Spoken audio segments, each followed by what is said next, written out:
जय हिंद बच्चों इस लेक्चर में हम लोग आयनिक इक्विलिब्रियम का बड़ा एक इम्पॉर्टेंट टॉपिक डिस्कस करने वाले हैं, सॉल्युबिलिटी एंड सॉल्युबिलिटी प्रोडक्ट। चलिए हम लोग स्टार्ट करते हैं बेटे। सॉल्युबिलिटी क्या होती है? किसी भी गिवन अमाउंट ऑफ सॉल्वेंट को अगर आप ले लीजिए और उस गिवन अमाउंट ऑफ सॉल्वेंट में आप एक सॉल्यूट की कोई भी एक सेलेक्ट करके उसमें सॉल्यूट को मिलाइए, तो गिवन अमाउंट ऑफ सॉल्वेंट में एक कांस्टेंट टेम्परेचर भी इसमें होना चाहिए। तो जब आप सॉल्यूट को मिलाते रहते हैं तो सॉल्यूट पहले तो घुलता जाता है। एक ऐसी अवस्था आती है जब सॉल्यूट का अमाउंट घुलना जो है बंद हो जाता है। उससे ज्यादा अगर आप अमाउंट ऐड करेंगे तो उसके बाद सॉल्यूट घुलेगा नहीं, वो बैठने लगेगा नीचे, प्रेसिपिटेट होने लगेगा। तो यहां पे जो आपका सॉल्युबिलिटी का डिफिनीशन है वो कुछ इस प्रकार से होता है कि एक गिवन अमाउंट ऑफ सॉल्वेंट में एक गिवन टेम्परेचर पे आप जो maximum amount of solute dissolve कर रहे होते हैं वही सॉल्युबिलिटी होती है। तो डिफिनीशन यहां लिखी हुई है बच्चों, maximum amount of solute which can dissolve in given amount of a solvent at any given temperature is known as solubility of that solute in given amount of solvent at a given temperature। ये कहता है कि maximum amount किसी solute का एक given amount of solvent में जो dissolve कर सकते हैं हम लोग, वही उस सॉल्यूट की सॉल्युबिलिटी होती है। अब इसमें सॉल्यूट का नेचर बताना चाहिए, कौन सा सॉल्यूट आप ले रहे हैं, सॉल्वेंट कौन सा लिए हैं और कितने टेम्परेचर पे ये आप कर रहे हैं, कि ये तीनों चीजें सॉल्युबिलिटी को अफेक्ट करती हैं। सॉल्यूट का नेचर कौन सा है, कौन सा सॉल्यूट आपने लिया है, फिर सॉल्वेंट कौन सा है और टेम्परेचर कितना है। तो तीन चीजों को डिफाइन करना पड़ता है। फिर से मैं यहाँ पे आपको दिखा रहा हूं, maximum amount of solute which can dissolve in given amount of a solvent at any given temperature is known as solubility of that solute in given amount of solvent at a given temperature. अब जब solubility आती है बच्चों, तो जो solute घुला होता है और जो अनडिसॉल्व सॉल्यूट होता है, दोनों उसके अंदर रहते हैं। तो अनडिसॉल्व सॉल्यूट और डिसॉल्व सॉल्यूट में एक इक्विलिब्रियम आता है। हमेशा याद रखिए, सॉल्युबिलिटी आप उसी समय डिफाइन करते हैं, मैक्सिमम अमाउंट तभी डिसॉल्व होता है, हम लोग मैक्सिमम अमाउंट डिसॉल्व तभी प्राप्त करते हैं जब अनडिसॉल्व सॉल्यूट और डिसॉल्व सॉल्यूट में एक इक्विलिब्रियम एग्जिस्ट करता है। सॉल्युबिलिटी एक फिक्स स्टेट है, that is the state of equilibrium. जब तक इक्विलिब्रियम नहीं आएगा अनडिसॉल्व सॉल्यूट और डिसॉल्व सॉल्यूट में, तब तक सॉल्युबिलिटी डिफाइन नहीं किया जा सकता।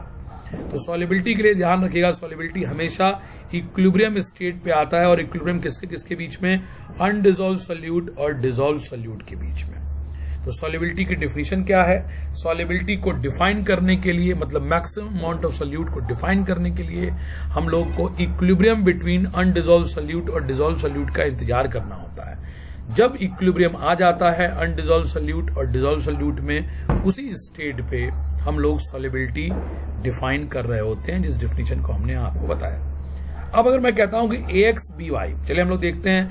AXBY एक आयनिक कंपाउंड है जिसको हम लोग एज ए सॉल्यूट यूज अगर कर रहे हैं। तो AXBY पानी में जाके जब टूटता है बच्चों, तो AXBY जब पानी में जाके टूट रहा है तो X ऑफ AY प्लस बना रहा है और Y ऑफ BX माइनस बना रहा है।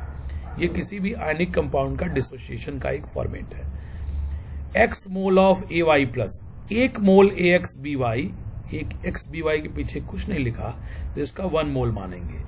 1 मोल AXBY जब पानी में जाके घुलेगा तो AY प्लस एक आयन बनाएगा जिसका X मोल प्रोड्यूस होगा, और दूसरा आयन एनायन BX माइनस बनाएगा जिसका Y मोल प्रोड्यूस होगा। तो हम लोग कैसे इसको पढ़ सकते हैं?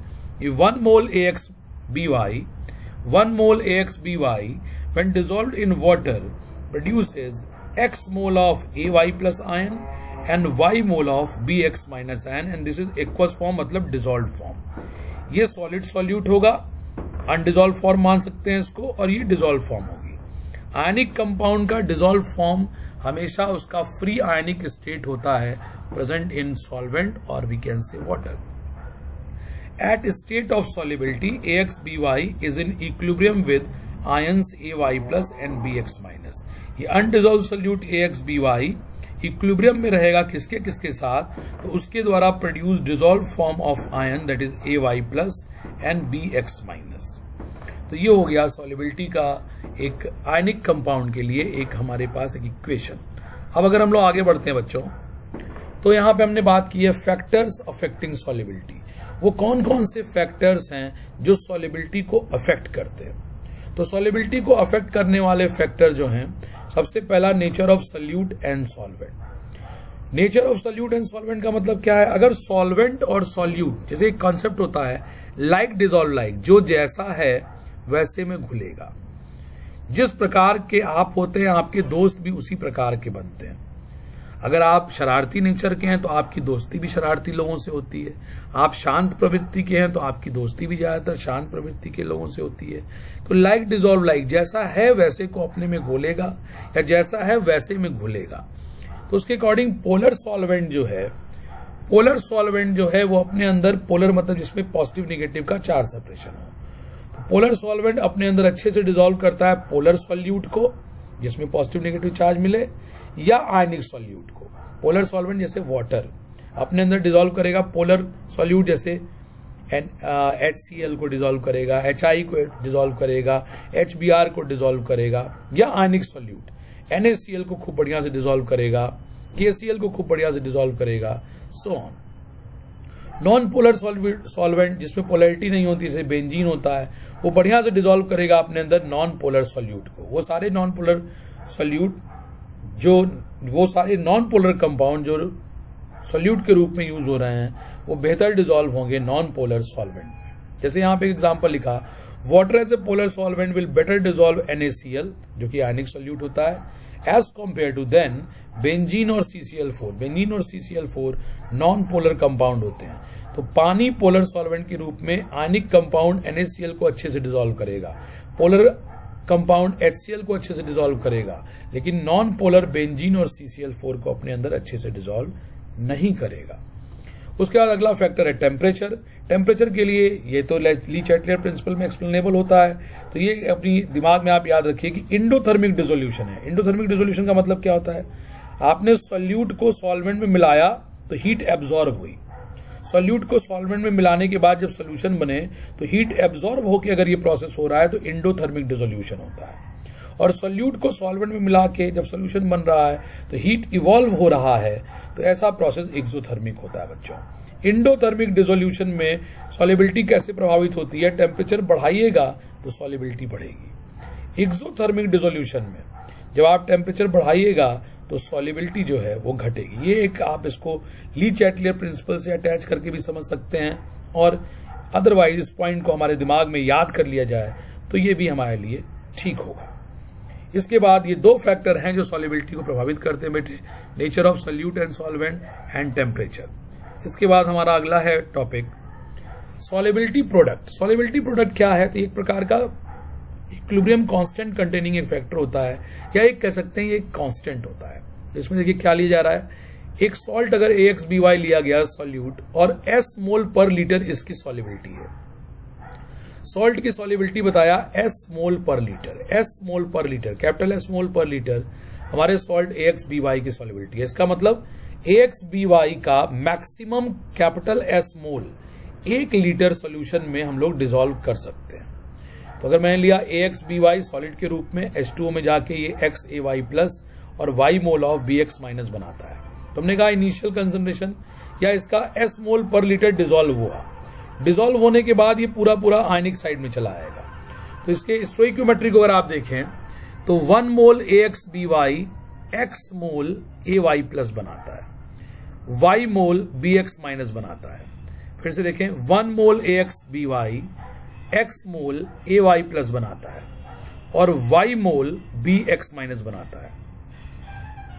तो अगर आप रखें जितना भी AXBY घुलेगा उसका X टाइम AY प्लस बनेगा और Y टाइम BX माइनस बनेगा। तो अगर आपने कहा इनिशियल कंसंट्रेशन या solubility in mole per litre capital S mole per litre है, तो ये खत्म हो जाएगा पूरा डिसॉल्व होते समय, और AY प्लस का X ऑफ S मोल बन जाएगा और BX माइनस का Y ऑफ S मोल बन जाएगा। क्योंकि मैंने बोला जितना AXBY जाएगा डिसॉल्व होगा उसका X टाइम AY+ बनेगा और Y टाइम BX- बनेगा। तो अगर S mole per litre solubility है, मतलब अगर ये S मोल प्रति लीटर सॉल्यूशन में डिसॉल्व हो गया तो XS ऑफ AY+ बनाएगा और YS ऑफ BX- बनाएगा। इक्विलिब्रियम स्टेट पे अगर इसका हम लोग इक्विलिब्रियम कांस्टेंट लिखें तो प्रोडक्ट में AY+ का raise to the power X, BX- raise to the power Y divide by AX/BY जो बचा होगा सॉलिड स्टेट में। तो AX/BY जो कि सॉलिड स्टेट में अनडिसॉल्व सॉल्यूट थोड़ा बहुत बचा होगा, न के बराबर ही कह सकते हैं लेकिन थोड़ा बचा होता है, तो AX/BY सॉलिड है तो ये कांस्टेंट ले लेंगे, तो K इंटू AX/BY कांस्टेंट हो जाएगा और K इंटू AX/BY को ही सॉलिबिलिटी प्रोडक्ट कांस्टेंट KSP का नाम दिया जाता है बच्चों।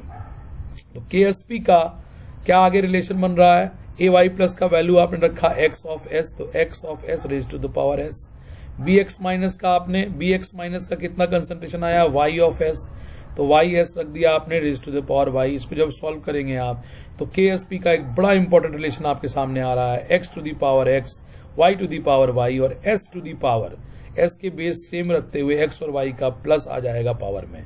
तो ये बहुत ही महत्वपूर्ण रिलेशन है, KSP is equal to X to the power X, Y to the power Y, S to the power X plus Y। Very very important relation. इसमें हम लोग कुछ प्रॉब्लम करके देखते हैं बच्चों। जैसे मान लीजिए मैंने कहा if solubility is S mole per litre, find KSP and S relation for following salt AgCl, CaCl2, sodium phosphate. इनके लिए आपको सॉल्युबिलिटी फाइंड आउट करनी है। इसको अगर मैं थोड़ा सा ऐसे शिफ्ट करता हूं तो आपको AgCl, CaCl2, सोडियम फॉस्फेट के लिए सॉल्युबिलिटी फाइंड आउट करनी है बच्चों। हो सकता है स्क्रीन में पूरी रिकॉर्डिंग में ना आ रहा हो, लेकिन लास्ट में हम इसको एक बार आप दिखाएंगे शीट तो आपको ही क्लियर हो जाएगा। तो AgCl के लिए solubility S mole per litre और KSP में उसकी रिलेशन देखना है। तो हमारे पास KSP और solubility in S mole per litre का जनरल रिलेशन क्या है, X to the power X, Y to the power Y, S to the power X plus Y। चलिए हमारा पहला सॉल्ट है AgCl। AgCl में लेफ्ट में लिखा हुआ कैटायन A और एनायन B होता है। तो AgCl में A की जगह आप दिखाई पड़ेगा, A की जगह दिखाई पड़ेगा आपको Ag और B की जगह दिखाई पड़ेगा आपको Cl और A के नीचे लिखा हुआ X, तो Ag के नीचे लिखा हुआ X। Ag के नीचे अगर X आप मानेंगे तो X की वैल्यू 1 मानेंगे। Cl के नीचे अगर आप Y मानेंगे क्योंकि B के नीचे Y है तो Cl के नीचे 1 लिखा हुआ है तो Y की जगह 1 हो जाएगा।